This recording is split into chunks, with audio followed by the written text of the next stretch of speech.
Welcome to the Be Here Now Guest Podcast. This series features a collection of teachings and conversations centered around mindfulness, spiritual growth, and living a life in balance.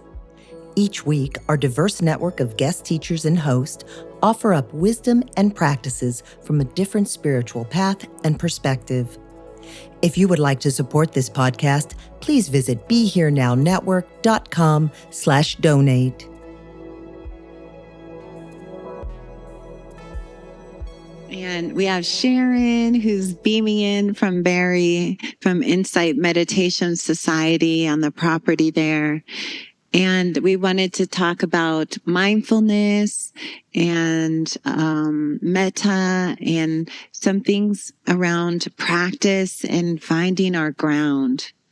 A lot of people here are newer to the Vipassana style meditation or insight meditation, but I want to kind of demystify that a little bit and offer practice time this morning and also some really great conversation with Sharon around why practice is so important. So as people come in, I just want to say a couple of things, and then we're going to sit for just about maybe 15 or 20 minutes. How many people usually start tuning out when meditation practices are offered? Be honest. Usually people are like, okay, I'm going to go to the bathroom, or I got to go. Oh, suddenly my room. Yeah, I need to organize my socks. It's really important. Right? And I want to just say a couple of things around that because it's really hard to be present. That's the truth of it. Chogyam Trungpa used to say, meditation is so boring. Get used to it. I mean, that's one version, right? But usually it's not boring because there's a lot going on. And we have to work with our mind directly. And mindfulness, I sometimes think that word mindfulness really it doesn't have the power of what the practice is, we'll be mindful. It doesn't, I don't know that word somehow. I don't know if it's the right translation, but the practice of mindfulness is incredibly powerful. The practice of paying attention, the practice of knowing what is happening. Right? A lot of times when we're in our most stressed out moment, somebody might say, are you okay? I don't know what's going on. I don't know what's happening. Right? But when we start to become mindful, we're like, well, what is happening? Oh, I'm afraid. Or what is happening? Oh, my body's shaking. What is happening? Tears are coming. Right? So we kind of demystify the present moment. Knowing what's happening is 90% of the battle. Once I know what's happening, then I can accept it and I can open to it. So mindfulness in the Buddhist tradition is the foundation of everything. The Satipatthana Sutta, which I'm hoping that Sharon can comment on when she comes on, is this incredible sutta where the Buddha says, this is the way to freedom. This is a way to end suffering. It was one of the few suttas where he said, this direct path, my friends, is the path to end of sorrow, end of pain, end of all the trials and tribulations. What is the answer? The Satipatthana Sutta. Sati means mindfulness. Patthana means almost like set forth. Right? We set forth or set upon a foundation. So we set forth the practice of mindfulness. And that was a lot when I was talking about the 3 turnings of the Dharma wheel. That first wheel was really, I put forth the practice of Satipatthana, the practice of mindfulness, and the 4 foundations of mindfulness. Mindfulness of body, mindfulness of emotion, mindfulness of feeling tone, mindfulness of the Dharma. That is a nutshell, but it's a big endeavor. And it's so simple and so complex. It's complex because our minds are complex, right? Like, how do I do this? We start by just paying attention to our body, which is the first foundation, right? So we train in awareness. The more aware we start to, it's like it seeps through our lives, this ability to practice mindfulness.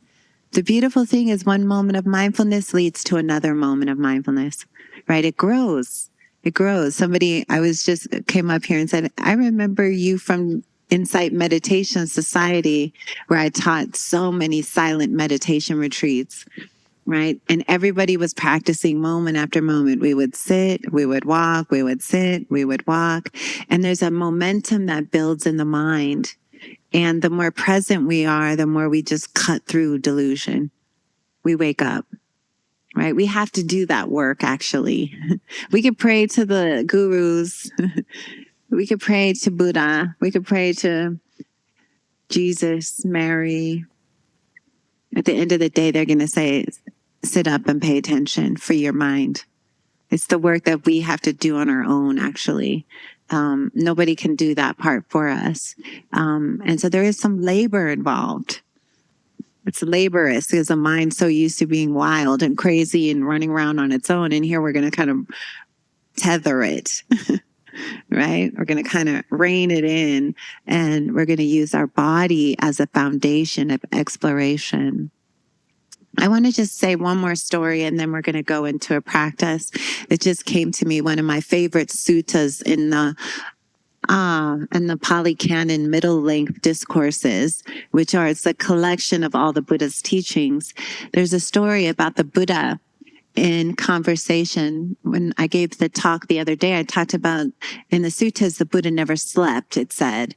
In the day, he taught the monastic communities, and in around 11 p.m., when everybody went to bed, from 11 p.m. to 3 a.m., he taught the whole Deva world. And they say that on one night while the Buddha was up sitting, the whole forest lit up. And he was in Jeta Grove, which Jeta Grove is a place where many of these teachings were written down. And in the Pali Canon, it always starts with, thus have we heard. Thus have we heard on this one night. And Jeta Grove, the whole forest, became illuminated. And out from the forest came a very powerful deva named Rakashana. And Rakashana approached the Buddha, and he said to the Buddha, I have some questions. Is it possible for you to answer my questions about freedom? And of course, the Buddha's like, yes, this is a good time. And Rakashana, as a deva in the celestial realms, was what was considered a skywalker. He could travel great distances on foot, and he was traveling for 100 years across the universe, nonstop. He described, I only stopped for moments of rest, moments of sustenance, but I was traveling, and I could traverse the entire universe at light speed. These beings of light they can just, go. And he said to the Buddha, I was looking for the end of suffering, and I traveled 100 years.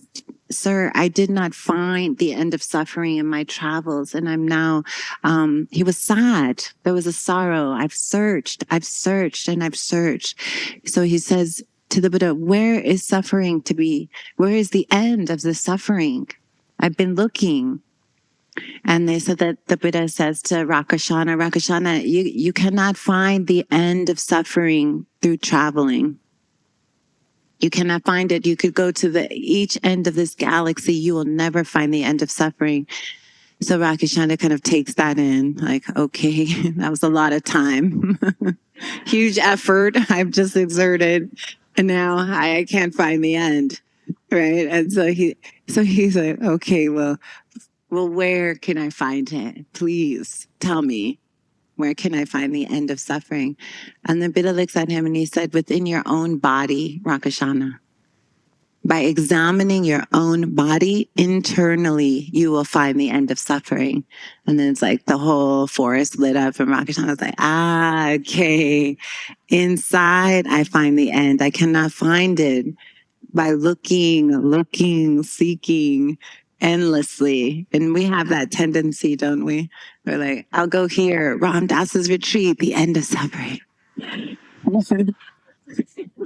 right? And we find suffering even here, don't we? If you have a mind, you have suffering, right?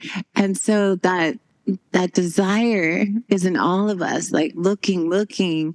And what the Buddha is saying to all of us is stop, be still, and look inside now. Like it really is internal. And then he said, Rakashana on the path of the Satipatthana Sutta, right? The foundations of mindfulness. Use that power now, Rakashana, to look inside with your whole heart. And there you will find ultimate freedom.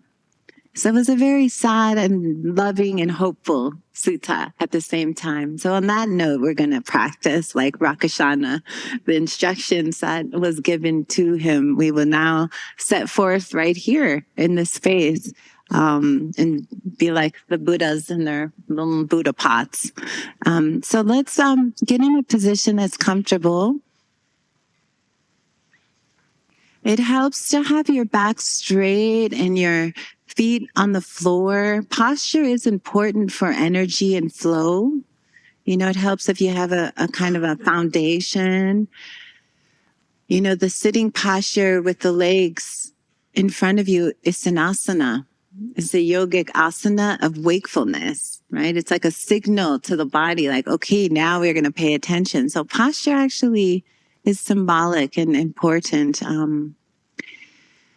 So as we begin to close our eyes, we're going to use the breath and the body to ground and anchor our awareness. We use the body because the body is always in the present moment. So we connect to the flow of sensation. So let's just do a little body scan. I always like to start with the head and the neck and the face. So let your head and neck and face be soft.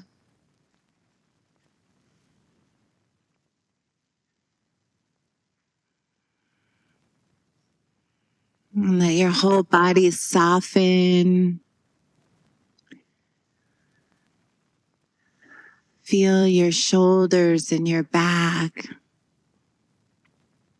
And see if you can just let everything melt. Meditation practice is about being awake, but yet completely relaxed at the same time. Present, aware, but with a soft, loving, gentle awareness.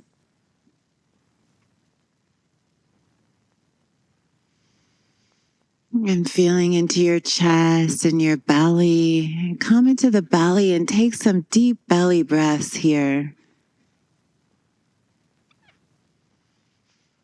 And settle your system. Collect your attention. We gather, we collect, and we sustain when we're practicing mindfulness. We sustain our awareness. Focusing on the breath. So begin to notice your belly, the rise and fall of the breath, the inhale.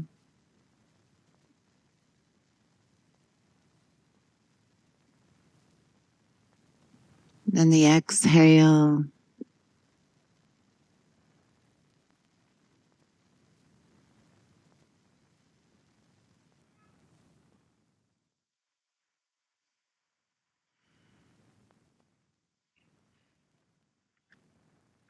And feeling your body touching the cushion, your sitting bones. And feel the uprightness of your spine.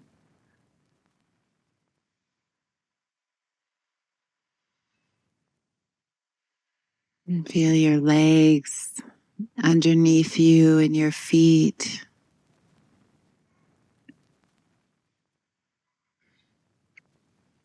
And you can notice the sounds around you, also aware of my voice, the sounds outside, inner sounds and outer sounds, arising and passing away.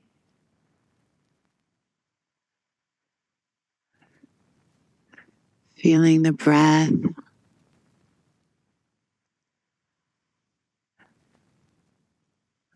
feeling the body,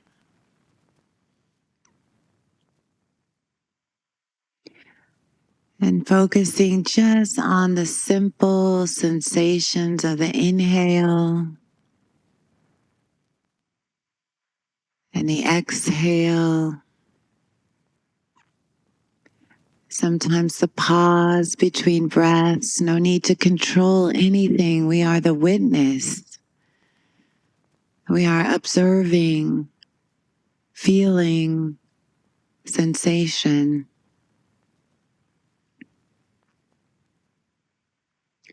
So take your time. There is nowhere to go. It's just this breath, just these sounds, just this moment rising and then passing.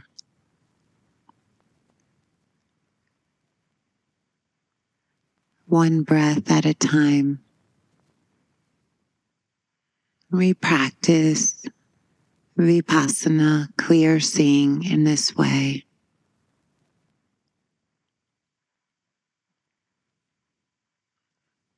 Following the breath.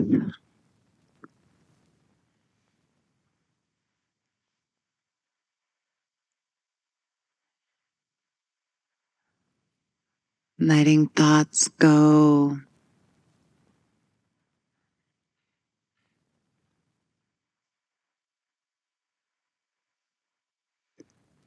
Just this moment.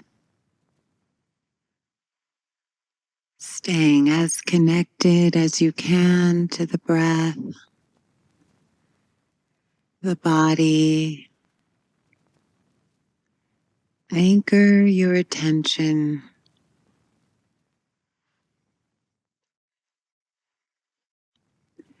Returning again and again to just this inhale and exhale.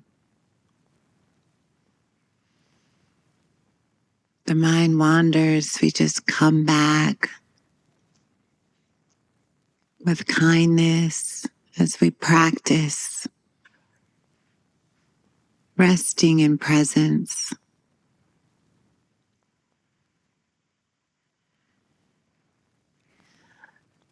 Let the body be like a great mountain, stable, resting on the earth.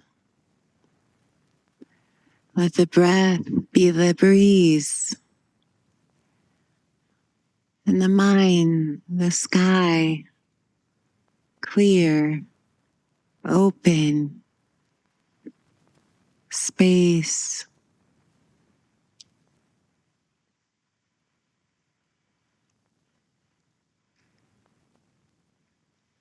And resting the mind on the sensations of breath.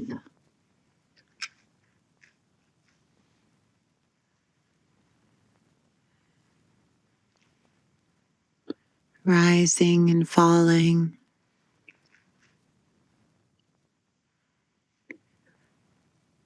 Connecting and sustaining your attention one breath at a time.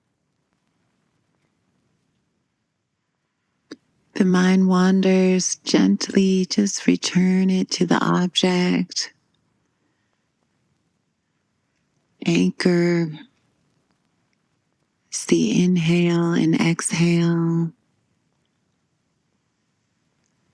The sensations of the breath.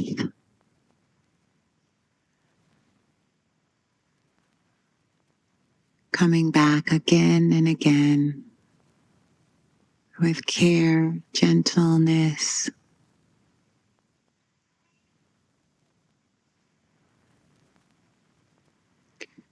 Sounds come and go. Sensations come and go. Thoughts come and go. But this loving awareness remains. Everything arises and passes. Let it come, let it go. Resting, present in this body.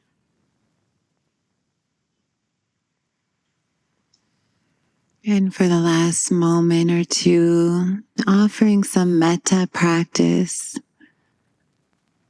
the traditional phrases of metta. So you might want to put your hand on your heart or put your right hand in your left hand.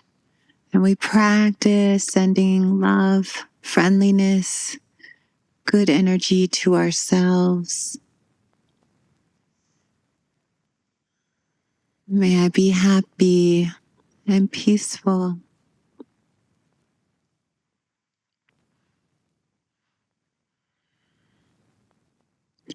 May I be safe and protected.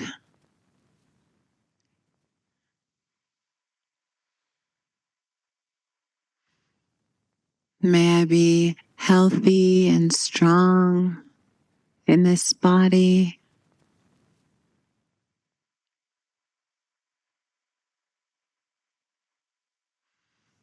And may I live with ease and joy and well-being.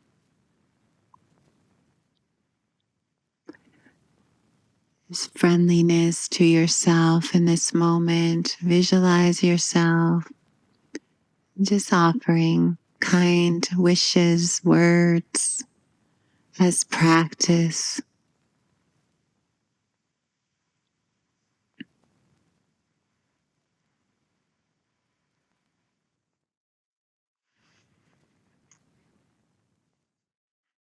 And then we'll bow as we close our practice. We bow always at the end in the tradition. We bow to however it was. Boring, exciting, loving, painful. I think building equanimity is like how we hold ourselves is half the battle too, right? Okay, Sharon's here. I'm so excited. Good morning. Buenos dias, Sharon. Hello there. Hi. Hi. Good morning. Good morning, Sharon. We did a longer practice, and I talked about the Deva, the story about Rosh Hashanah. So I was hoping you could share. We're talking about mindfulness, and I would love to hear just some of your own thoughts about mindfulness, this movement that's happening in the world from the apps. Let's talk about real mindfulness. Give it to us, Sharon, the real teachings. Real mindfulness. Now, there's a book title. What do you know? Do you want to write it? I guess I can write it. Real mindfulness. Wow. Well, it's all real, of course, I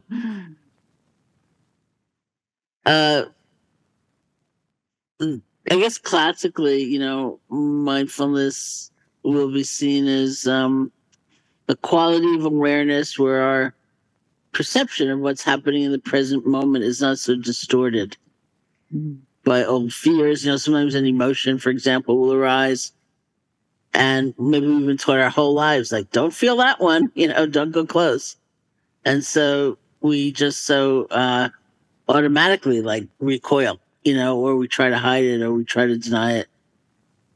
Or maybe we're letting go of some bias, some prejudice, some assumption about ourselves or about others. And there's so many things that arise accompanying what, say, the original experience was: a sound, an image, an emotion, a feeling. And it comes with this whole cluster of other stuff. And so mindfulness is really the effort to see if we can relinquish some of that other stuff, some of the add-ons, as we call them, and just be with the experience more directly. And that has a lot of benefit, which I can talk about in a minute, and which you all no doubt know. Otherwise, you probably wouldn't be doing what you're doing, So,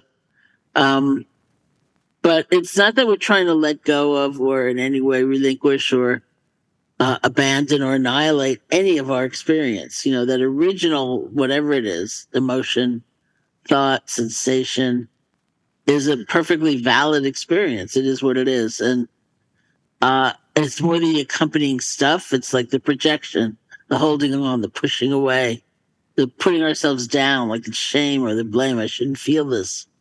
That's what we're really seeing if we can just let go of the grip of, so we can be with the original experience more directly. And I think the most popular, since you brought that up, Spring, benefit of this, and it has like sweeping the world, is really about inhabiting our lives more fully. It's like we feel so empty often, or lonely and disconnected, and we can actually have an experience where we feel we're experiencing life. Actually, we're not far away. We're tasting, we're touching, we're sensing, and we're embodied, we're alive, and that's really obviously very different than how most of us get through the day. So it's an extraordinary benefit to actually just be able to, taste the tea as you're drinking it, and be present with experience in another way, and will bring a lot, I think, of change. But classically, again, the main benefit of mindfulness is not even so much inhabiting our lives, but it's understanding our lives. It's knowing from direct seeing. Oh yeah, like I think I talked about this yesterday a little bit. I've been down that path before a billion times. Maybe not, this time. Maybe I'll let go and see if I can find another way. Or I've been so afraid to venture forth into this terrain, to let myself feel this or that, or try this or that. Maybe I'll step forward one little baby step, and see what it's like. And the whole key is awareness, it's paying attention. Like, how does this affect me? And we understand for ourselves, sometimes in a radical way, like, oh, my whole life I thought that would be stupid or that would make me weak. But look at that. Actually, just look at it. Look at how strong I feel. Or my whole life I've been taught that vengefulness and never letting go of a grudge is really the way to be strong and fierce and competent, and say, look at that. I'm obsessed, like I spend the entire day thinking about this other person and what they did instead of having a life. So there's so much learning and insight. That's why we call it insight meditation, which is a spring, as of course, Vipassana means insight. That's why it's called insight meditation, because that is so precious to understand our lives and say, well, yeah, look at that. Look how much freedom there really is. Yes. And I would love to hear also your version or your take on the Satipatthana Sutra.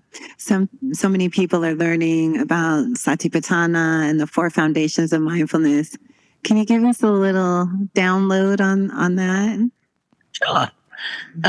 Well, the Satipatthana Sutta is sort of a mainstay within the body of the teachings, in that it's almost like a survey of arenas, or I think Bob used the word focus yesterday. He didn't like foundation so much, but the common translation is foundation. It's like arenas, it's areas. Like, oh, you're thinking about practicing mindfulness, so try this one. Like the body, as you said, Spring, and feeling tone, which is really interesting because it's not emotion in the sense of the way we use the word emotion. It is feeling tone. It's the pleasantness, unpleasantness, or neutrality of something, whether it's an image or a sound or an emotion or touch sensation or whatever it might be. The Buddha said we experience the world in every single moment in one of 6 ways. So that's the 5 senses as we know them in the West. And then it's the 6th sense, which is not something paranormal, but it's knowing through the mind, emotion, imagery, cognition, thought, and so on. And so there's 6 senses, and every moment, they say, we experience the world in one of these 6 ways. And at every moment, we pick up a sense of pleasantness, unpleasantness, or neutrality. Now, this is not wedded to the experience. It's like not every moment of our lives will we find the same comment amusing, or lighthearted or something like that. There may be other conditions coming into play, like we didn't sleep all night or something, so that suddenly it's like unpleasant. It's not that pleasant or funny. And we do work as human beings on that level. Like, why does I continually interpret that particular thing as so painful or whatever? But in terms of mindfulness, the main work comes later, which is we've already picked up that sense of pleasantness or unpleasantness or neutrality. How are we then? So many times things feel good and we grab onto it right away. Like, how do I keep it forever? Or things feel good and we're afraid of that. That is also, frankly, a common response. Like, I don't deserve it. There's too much suffering in the world, or why am I here? And or so many other possibly sort of weird, distorted reactions to the pleasantness. And certainly we have inherited also a tremendously strange relationship to pain, as though we're our fault, as though we're diminishing us, as though we should have been able to be in control of absolutely everything in life and not feel any pain. So we have all of that to sort of let go of, and we see, I don't have to be so averse and so frightened. Like, I can have compassion for myself in the face of my own pain. I could have compassion for others with their pain. Look at that. And then there's neutrality, which is also interesting, because there's so many moments in our lives which are just kind of there. They're not greatly pleasant. They're not greatly unpleasant, and it's easy to get numb. It's easy to just wait for something better to happen. So we'll pick up through mindfulness the pleasantness, unpleasantness, and neutrality of an experience, and we realize, I don't have to be the same old way. I don't have to be driven by habit. I can be with this experience differently. So that's the whole arena of mindfulness, and it goes on, as you said, through the mind and emotions and mental states and all kinds of ways. But the end result of that whole sutta is basically saying you can be mindful of anything. And that should be very reassuring, because we spend so much of our lives trying to not have the thing happen that's actually happening. And here it's saying it doesn't matter. So one way of understanding mindfulness is that it's not about what's coming up, it's about how we're relating to what's coming up. Yeah. And that is usually important, because we can be mindful of joy, we can be mindful of sorrow, we can be mindful of pain, we can be mindful of pleasure. We can be mindful of the breath, as long as we're breathing, or we can be mindful of sound. There's no sort of one right thing to be looking at, and there are different methods for eliciting different experiences, but the main point is that it's about how we're relating to what's going on. So you don't ever have to feel you're having the wrong experience, or it should be lighter, brighter, whatever. That would be pleasant, no doubt, but in terms of the worth of the mindfulness, it's actually not different. Yes. It's so interesting when you have that realization, I can be mindful of anything. Because we really have this idea, like, I can't. There's a funny story, Sharon, when I was listening to you. I remember on one of my early retreats, you were the lead teacher with Joseph Goldstein. I don't know, this might have been 25 years ago during the 3-month course. And I was at the center as a yogi, and there was notes everywhere about what you could and couldn't do. Please don't do this, don't do that. And I was really rebellious. I was young. I was coming from Oakland, and they had this really strict guideline that you could not take a shower after 10 p.m. because everyone would complain about the noise and somehow. And I started getting into this kick of breaking this rule and then watching all the notes on the board and be like, it's really me. I'm taking a shower. They can't control me. I'm uncontrollable. And I had all this energy.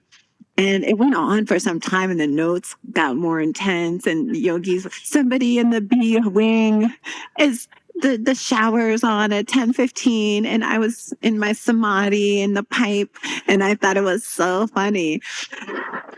But also there was suffering in it. So I remember Joseph was my teacher, and I went into him and I was like, I'm the one in the shower. I will never be controlled. And he was so brilliant with me. He was like, did you notice the rebelliousness? Become mindful of rebelliousness. And I was like, rebelliousness? He's like, it's just a mind state, Spring. I was like, rebelliousness. Yeah, rebelling. It took everything out. The next day I saw all the notes and I was like, well, I guess I'll take a shower at 9:30, Doing it at 10 is just rebelliousness, mind. And it just changed everything. So Sharon, I remember you were there at that retreat. And it was then I said, oh, I don't have to be caught. I can notice the energies. Because after a while, the rebelliousness really wasn't that fun. I was getting caught up and I wasn't in my practice. It was the notes and the people and and it had a moment of being funny. And then after a while, it was suffering because who am I rebelling against anyway? It's me. I'm the one doing the retreat. Do you know those moments, Sharon? It's a great story. It's a wonderful story because it's everything, it's like, we have to allow what we feel. You don't have to say, I'm like, God, I'm so rebellious, I'm awful. That's another thing, that's an extra thing.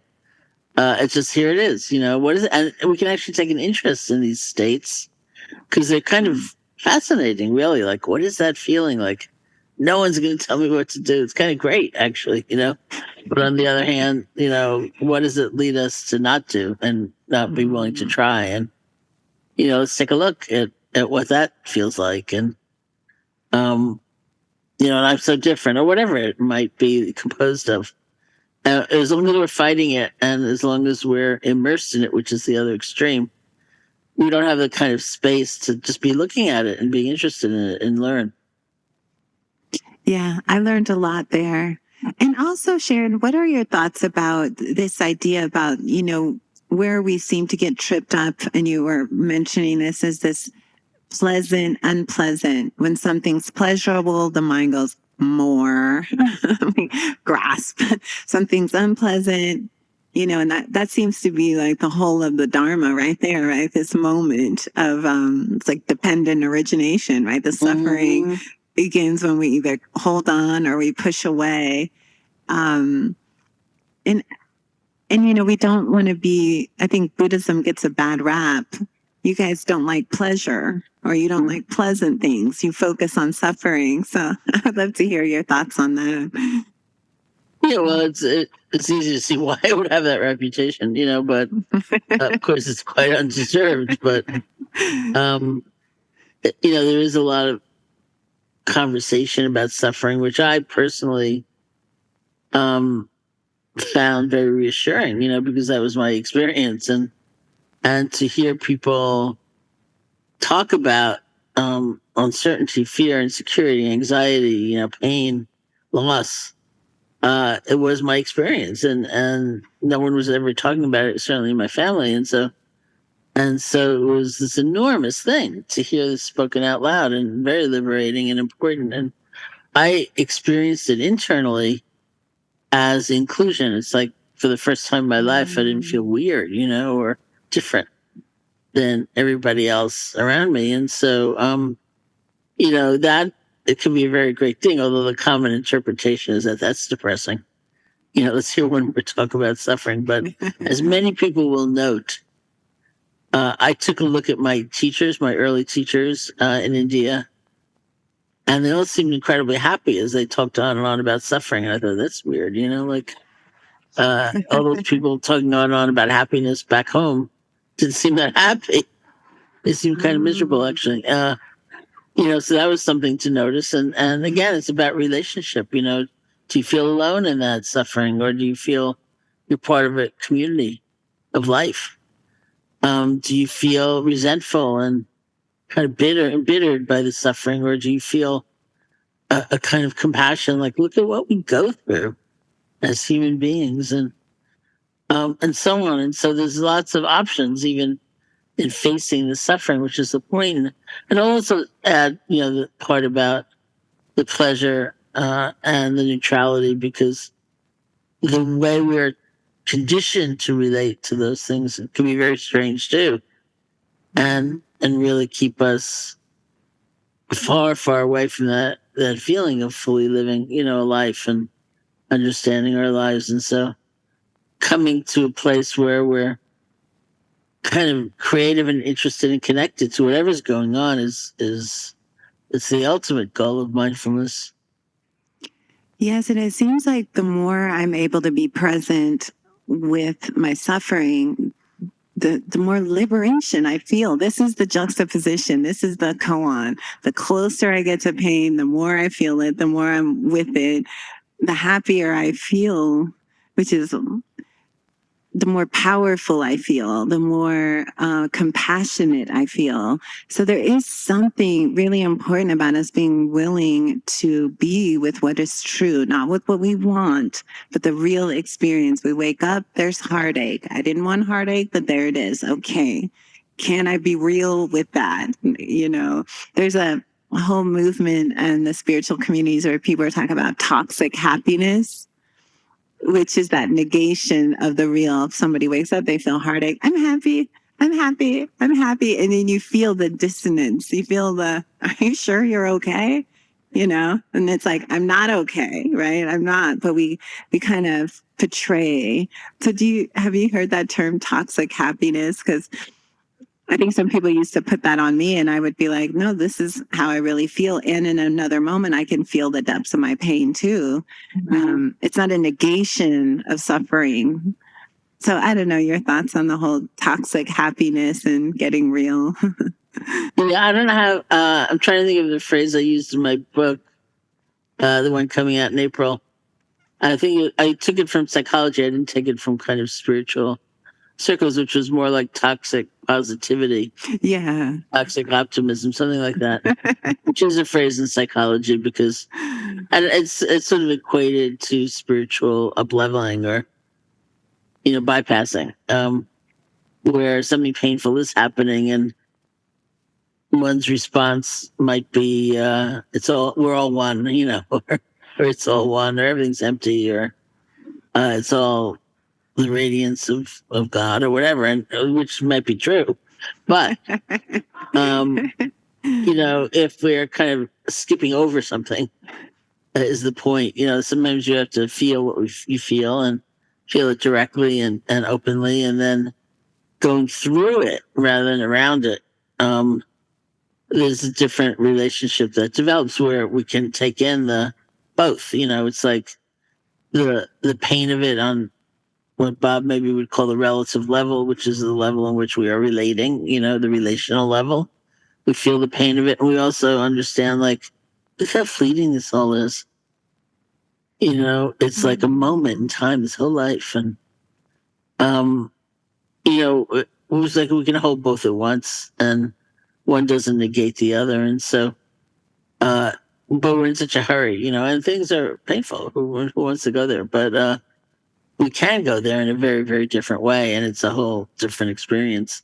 And it's not only pain, it's not that in this spiritual realm or on a path, we're only opening to pain, we're opening to everything. And so it will be very different all the time.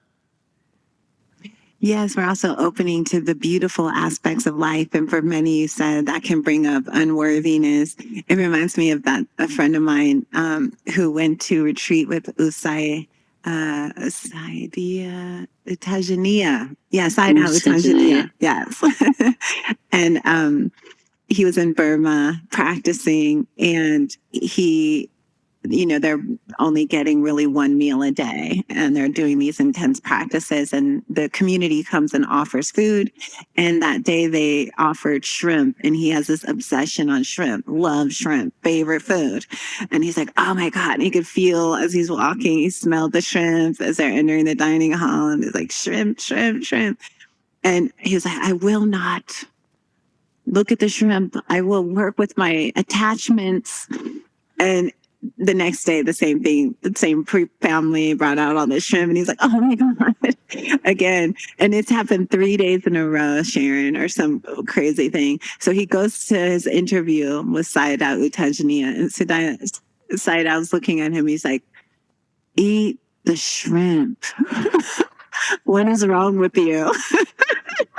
And I think he was like, I thought we couldn't do that. I thought I had to, I don't know. That kind of reminds me of like where Buddhists, we need each other, the bhakti, and like we get fixated here, the bypass comes here, and there's some way we're bringing these together. And that moment where this Burmese master is like, eat the shrimp, enjoy the shrimp. He was like, oh, some liberation.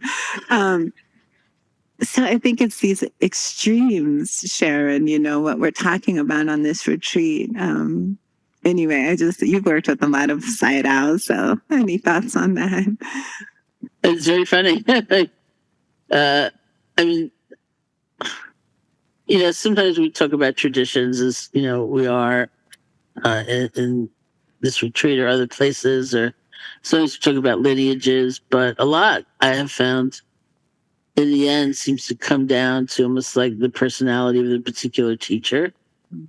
Like I've had teachers who are fierce and strict and demanding, and others who are so sweet, gentle, and allowing. And they've got different styles, and it's all interesting, And we also kind of have a karmic circumstance, I think, in these generations of people that we tend to have more than one teacher for a lifetime, although maybe not more than one principal teacher, but different influences and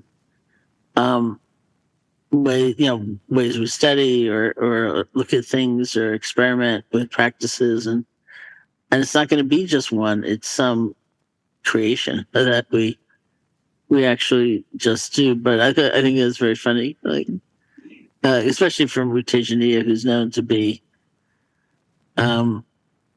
not that strict, very, very, very, very allowing, like, oh, that's what you feel, that's good, that's interesting, or something like that. So it's really kind of cute. I was thinking my funniest experience in Burma with a meal, I don't think I ever had any shrimp, like, ever, by the way, but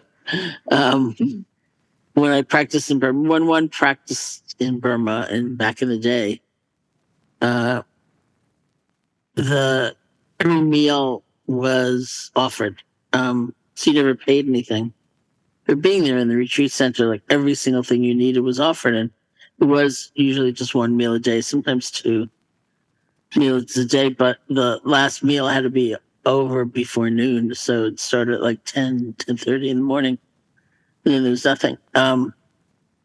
But people would come and offer food because, for example, in that culture, when it's your birthday, you don't expect to celebrate by getting gifts. You celebrate by giving gifts. Mm-hmm. Or maybe your daughter graduated from high school, so you go off to the monastery and you offer food for as many people as you could possibly afford. You don't offer the food, you offer the money, and the monastery kitchen pays for the food and cooks it. Or somebody in your family has died and you want to honor their memories, so you go off to the monastery and you offer a meal. And so every day was like totally different because the means and the capacity of the people making the offering was totally different. It was always interesting. And then one day, and meals were very, very formal. It's like There's a formal processional into the dining hall. You come into the dining hall, you bow to the Buddha statue. You sit down. We're sitting at little tables of maybe 4 each on the floor. And the food's served family style. So we come in, I bow to the Buddha, I sit down, I look at the meal, and I thought, this is like a Jewish meal. This is so strange. Like, that's chicken soup. And that's like white fish salad. I thought, I'm hallucinating. Something's gone really wrong in my meditation practice. I'm like back in New York. But, we ate, and then it turned out that at the time, there was a minuscule Jewish community in Rangoon, and someone had died. And so the family had come, and they not only had offered the money, they'd offered the recipes. So it was like a completely Jewish meal. And it was just hysterical. So then we had this ceremony at the end of any kind of offering, at the end of any good deed, at the end of a meditation retreat, at the end of a meditation session, you might mentally do a ceremony of, like, you feel the positive energy generated by that activity, and you offer it often to someone who's died, because it's believed to be a very powerful means of connecting to them. And so we had the ceremony of making the offering to the person who died, of the positive energy generated by that meal, and all the people who got to practice on the strength of having eaten that meal. But I'll never sort of forget that moment of looking at the table thinking, I've gone off, like, really weird. Like, what's this? This is a Jewish meal. Oh, if you think about it, all these practices are so sweet and so connected to the heart and the goodness and the generosity and all the paramis. So as we come to the end of our time, Sharon, I was thinking we could end with you doing maybe a guided metta for us, since we're talking so much about the heart and mindfulness and this loving awareness, which is so much what Baba Ram Dass was bringing to us. Maybe we could do that and then dedicate the merit. Yeah, I mean, that'd be beautiful. I wish we can do the dedicating of the merit as a form of loving kindness, which would be perfect. So yeah, thank you. So metta, M-E-T-T-A, 2 T's, means loving kindness. Bob, who seems to be with me today, would often, as one example of a translator or scholar, would often say to me, why don't you just say love? Like, stop being so cutesy about it. Just say love, don't say loving kindness. What does it even mean? But love, of course, is a complicated term too. Like, what do we mean by that? The word metta literally means friendship. I don't tend to use friendship that much, because in my mind, friendship also can imply like spending time with somebody or choosing to hang out with them. And I really see metta as a quality of the heart that's open, that's connected, that's interested, that's wishing for the happiness of someone. But it's not a quality of the heart that's demanding or dictating a certain action. Like, we're going to spend 3 nights a week together, or we're going to see each other this year, or anything. The action we take in regards to somebody has a lot to do with wisdom or insight or discernment, or lots of other factors. Mindfulness in the moment, aside from the metta, but the heart can be free no matter what. So the term I tend to use as a translation is connection. Mm. We're practicing connection to ourselves in a very deep way and to others. So, as Spring had said, and maybe you practice there together, the formal loving kindness meditation is done usually using certain phrases. Rather than resting our attention on the feeling of the breath, we repeat certain phrases over and over again, and it's gift giving or offering. It's like we call someone to mind, maybe a friend who's not having an easy time these days. And we rest our attention on the silent repetition of phrases like, may you be safe, be happy, be healthy, live with ease, which means in the things of day-to-day life, like livelihood and family, may not be such a struggle. May you live with ease. May you be safe, be happy, be healthy, live with ease. Doesn't have to be those phrases, but usually very simple phrases and very kind of general phrases. So to the extent possible, we use the same phrases with all the different beings that come and go. It won't always be possible for sure, but we don't want to always be changing phrases like, what about you? And you know, the spirit is gift giving, it's offering. Okay, and so there are many, many ways, and there are beautiful ways, sitting, walking, all kinds of variations on doing this practice as a practice, as some method. And one of the ways is through the sharing of the merit. So why don't we just close this session with doing a little bit of that, which will have the metta woven within it, so you can sit comfortably. Close your eyes or not, however you feel most at ease. And I'm going to repeat phrases, and you can feel totally free to change them or, you know, work with them in a way that feels right to you. The first part of the idea of sharing merit is that whenever we do anything toward the good, you sit down to chat, you're studying, you try to understand something, you ask questions, or you're generous, you listen to somebody who you don't even know, but they seem kind of lonely, or you thank somebody who would be easy to blow them off. Whatever it is, that's a moment of generating positive energy. When we meditate, even though it feels like really bad concentration, it's a moment of generating positive energy. And the first step is to allow ourselves to feel that positive energy. It's not conceited, it's not self-cherishing. It's recognizing the power of good and that this moves through us.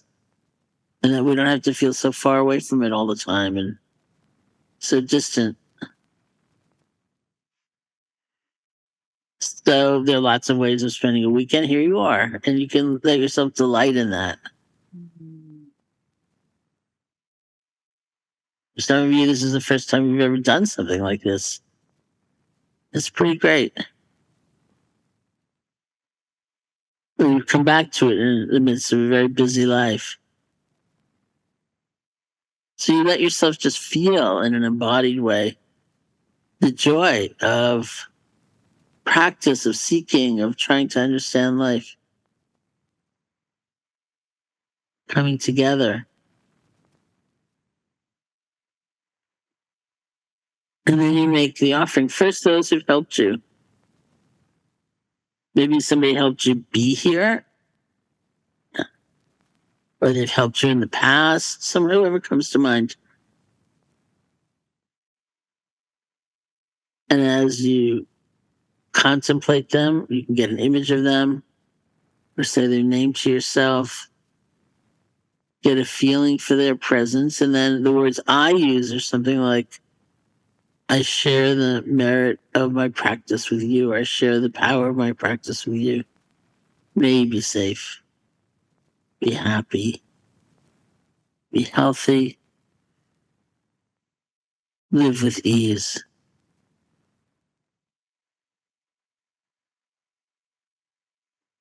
The words may not seem perfect, but they're carrying the heart's energy. So see if you can find the words that you would like to use as you make this offering.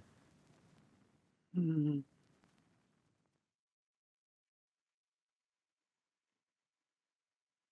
you be safe. Be happy. Be healthy. Live with ease.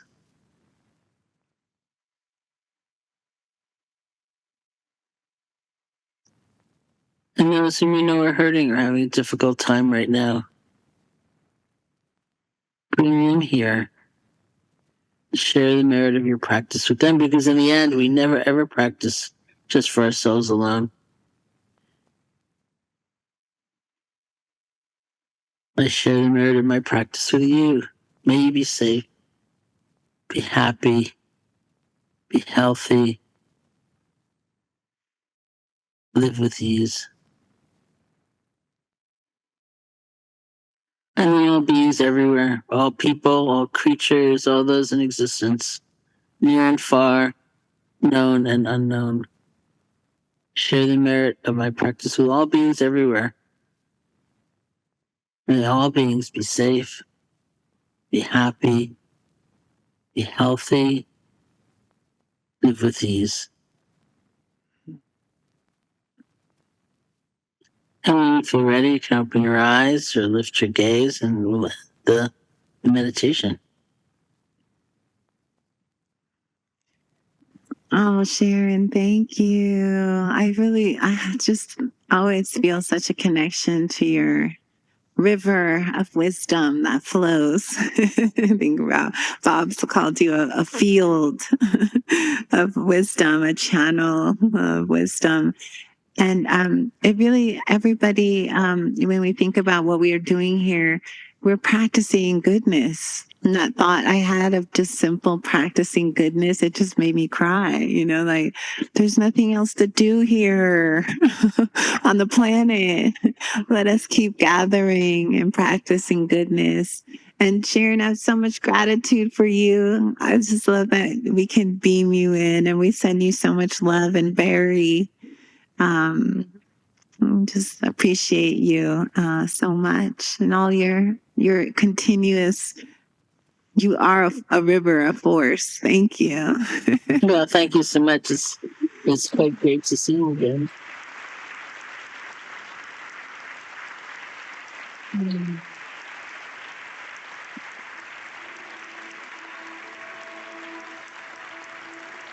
Bye, Sharon. Bye.